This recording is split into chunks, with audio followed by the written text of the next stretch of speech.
आज इंडिया का सबसे बड़ा एविएशन इंडिगो मेल्टडाउन चल रहा है, लेकिन इसकी लड़ाई ग्राउंड स्टाफ से नहीं सिस्टम से करनी चाहिए। इंडिगो जो इस देश की लार्जेस्ट एयरलाइन है, पिछले कुछ दिनों से 1000+ फ्लाइट डिले और सैकड़ों फ्लाइट्स कैंसिल कर चुकी है। पर असली सवाल ये है, इसके पीछे का आखिर सच क्या है। सबसे पहला है गवर्नमेंट की पॉलिसी। डीजीसीए ने पायलट्स के लेकर नए रूल्स लाए, जिस पॉलिसी में पायलट्स की फैटिग को लेकर प्रॉपर रेस्ट के रूल्स बताए गए, जिसमें पायलट्स को फ्लाइट्स के बीच ज्यादा रेस्ट देना होगा, जिससे देश में बढ़ रहे प्लेन क्रैशेस को रोका जा सके। डीजीसीए की ये पॉलिसी तो सही थी, क्योंकि पायलट की फैटिग से सिक्योरिटी रिस्क बढ़ जाता है। सवाल ये भी है, आखिर इंडिगो ये फॉलो क्यों नहीं कर पाया। जवाब सिंपल है, पायलट्स की शॉर्टेज। इंडिगो ने सालों से एयरक्राफ्ट खरीदे, अपना एक्सपांशन किया, बट पायलट्स की हायरिंग न इस डीजीसीए की पॉलिसी से की और न ही नंबर ऑफ फ्लाइट्स के मुकाबले की। नए रूल्स आते ही इंडिगो का पूरा सिस्टम कोलैप्स हो गया। आखिर रिजल्ट क्या हुआ? मास कैंसिलेशन और नेशन वाइड चाओस। लेकिन हैरानी तो ये है कि दिक्कत बाकी एयरलाइंस के साथ क्यों नहीं हुई। विस्टारा, एयर इंडिया, आकाशा, इन जैसी कंपनीज को डीजीसीए की पॉलिसी का इफेक्ट क्यों नहीं हुआ? क्योंकि इन कंपनीज के नेटवर्क इंडिगो जितने बड़े नहीं हैं। इन कंपनीज की हायरिंग भी बैलेंस है और पायलट्स की एलोकेशन पाइपलाइन भी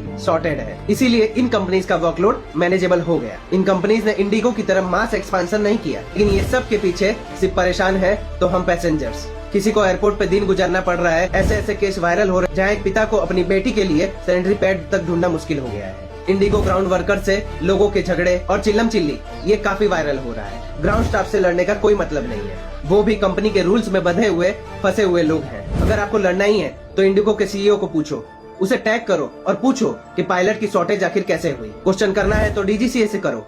पॉलिसी इम्प्लीमेंटेशन के बाद सही ऑडिट और सही मॉनिटरिंग क्यों नहीं हुई? सवाल पूछना ही है तो गवर्नमेंट से पूछो। Aviation safety versus airline monopoly, इन दोनों का बैलेंस कब बनेगा? जब तक हम जिम्मेदार क्वेश्चन नहीं करेंगे, इस तरह हर बार दिक्कतें बढ़ती जाएंगी और अंत में इस गवर्नमेंट को अपनी पॉलिसी भी वापस लेनी पड़ेगी और कंपनियों की बात भी माननी पड़ेगी।